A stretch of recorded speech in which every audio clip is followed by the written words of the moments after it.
Well, it is never a dull moment at the Department of Veterans Affairs. My name is Doug Massie. I'm the president of AFGE Local 17 here at VA Central Office. And let's just get right into this. On February 11th, Secretary Collins testified before the House Committee on Veterans Affairs about a major, massive reorganization of the Veterans Health Administration. And what you're about to see are his own words and the comments, the questions by concerned congressmen raised about the planning, the staffing, the culture, and the accountability of this reorganization. And we'll let you decide whether this plan is ready or whether it's reckless. So let's start with how this reorganization was actually planned. This hearing begins with a simple question. How seriously was this reorganization planned? And as you'll see, what's missing here is detail, documentation, transparency, and this is a common theme that shows up over and over again during this hearing. No one would undertake a major home remodel without architectural plans, engineering assessments, and a clear sequence of work. Yet VA is attempting a total reorganization of one of the largest integrated healthcare system in the country with little more than a half-page notification, right here, half page is what we got, and a 10-page slide deck. 10-page slide deck. In contrast, when VA was reorganized in 1995, this is the book that was prepared to explain and justify its plans called the Vision for Change. This 134-page book includes detailed analyses of how care would be improved for veterans. It also contains significant input from Congress.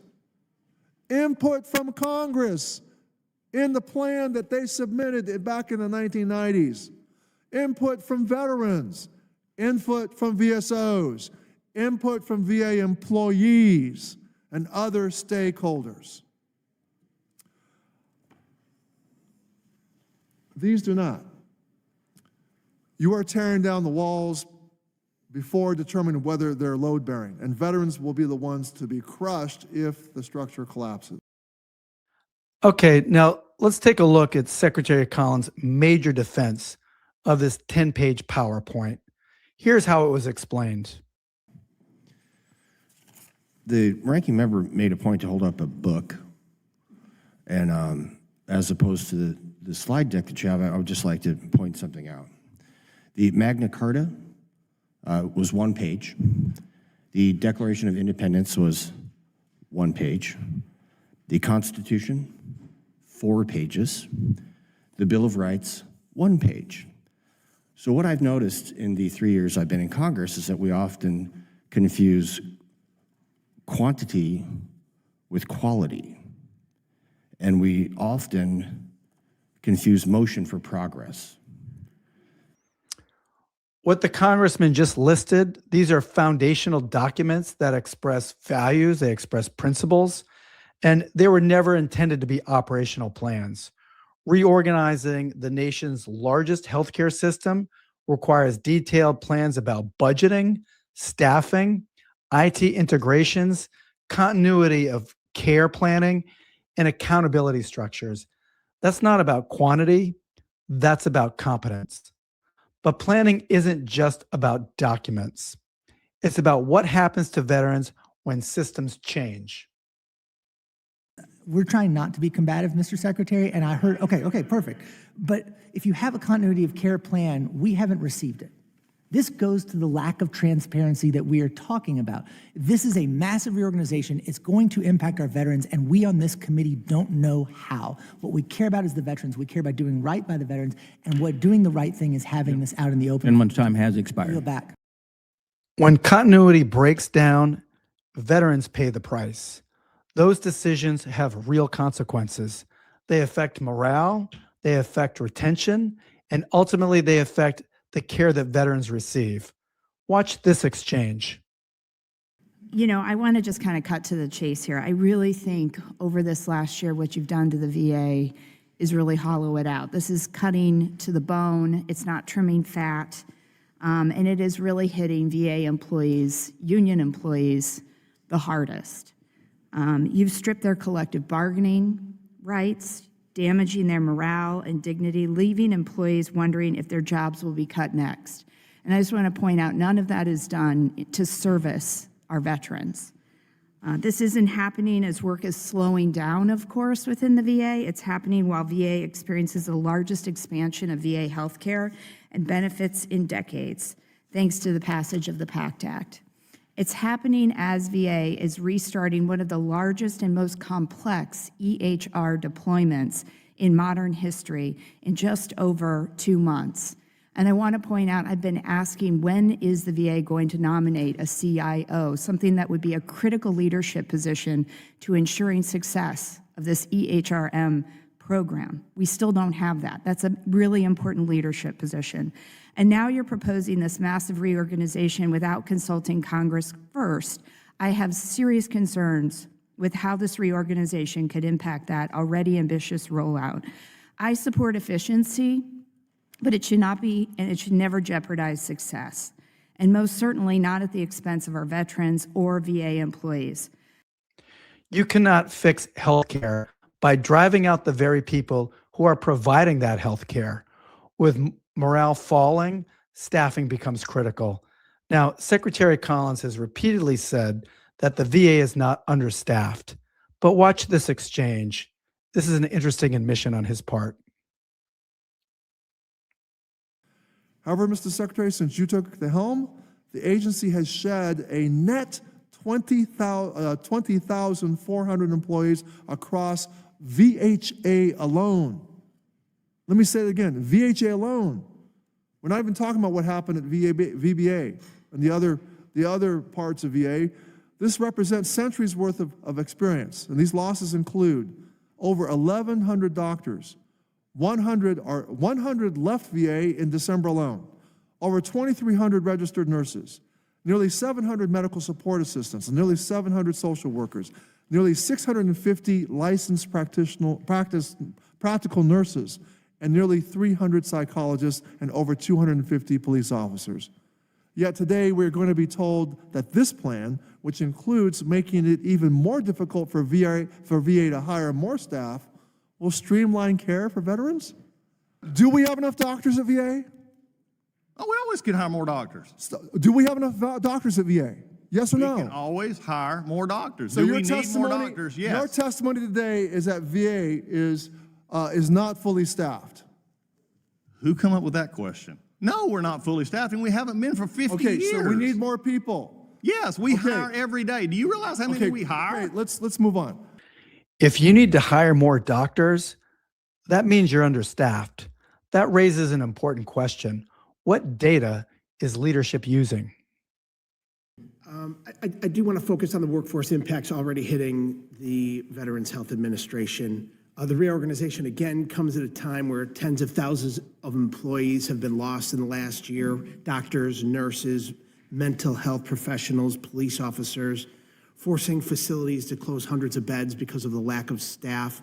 VA has eliminated vacant positions, pushed full steam ahead with changes that risk driving even more experienced staff out the door, and failing to provide Congress up to this point. And we'll take you at your word here today that you'll provide clear, detailed workforce data.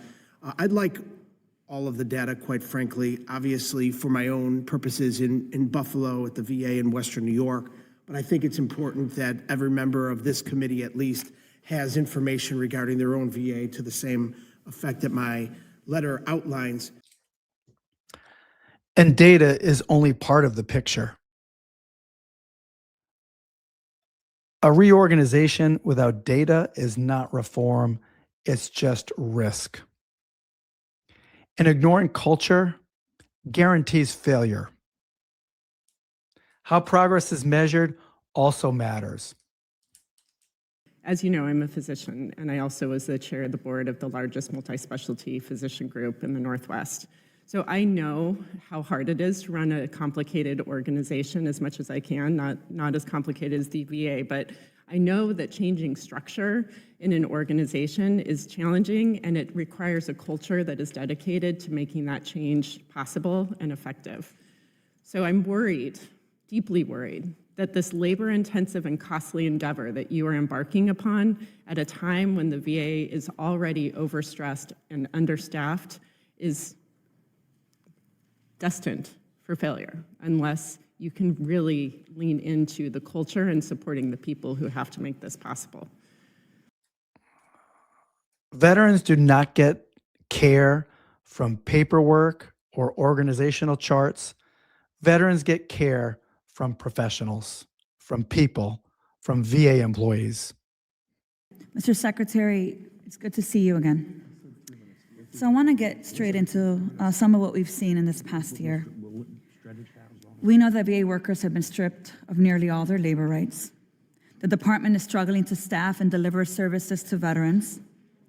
Proven programs have been gutted while promising new, more effective solutions.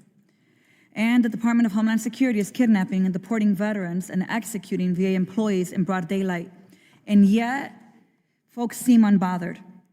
I've come to believe that's because employee retention and satisfaction, quality service delivery, consistent outcomes, and veteran protections aren't actually the goals of the VA. The truth is that it doesn't seem like you care about those things. Your mission, I'll be frank from what I'm seeing, is you care about pleasing this president, advancing his privatization to profit agenda. After all this, one basic question remains. Is this being done in compliance with federal law? Compliance is demonstrated through documentation and oversight. By the end of the hearing, concern had reached a broader level. Mr. Secretary, your team received a written legal opinion from the Office of General Counsel defining the Title 38, Section 510 applies to this reorganization. Will you provide that opinion to this committee? I can provide what we have that backs that up, yes. And again, as I said in my opening statement, Mr. Chairman, every targeted requirement of 510B will be followed when those targets are met. At this point, they have not been met. Well, that'll bring up my other part of this question, which was asked, if VA begins to implementation before Congress receives the detailed plan, how does VA ensure it is not effectively circumventing that statute? Because I follow the law, Mr. Chairman. This is about protecting veterans and public trust. Thank you, Mr. Chair. Secretary Collins, in May, you gave this committee your word that you wouldn't fire any VA staff responsible for providing care to veterans. Since the announcement of this massive reorganization, I've already heard 2 direct accounts of the impending reorganization leading to canceled promotions for critical support staff and the dismissal of concerns regarding access to care. Under your leadership, applications to work at the VA have fallen 57%. And a spokesperson for the VA confirmed planned cuts to 25,000 unfilled positions, which will strain the workforce caring for our veterans. Trust me when I tell you, almost every healthcare worker in America can tell you exactly what it's like to be overworked, short-staffed, and overwhelmed. In August, the VA Inspector General found that the Minneapolis VA had 130 different categories of positions facing severe staffing shortages, including 78 clinical positions. I sent you a letter in September requesting details about the employee departures we've seen since last year, which you still have not responded to. In your testimony, you stated, quote, staffing and operations at VA medical centers and clinics will not change as part of this reorganization.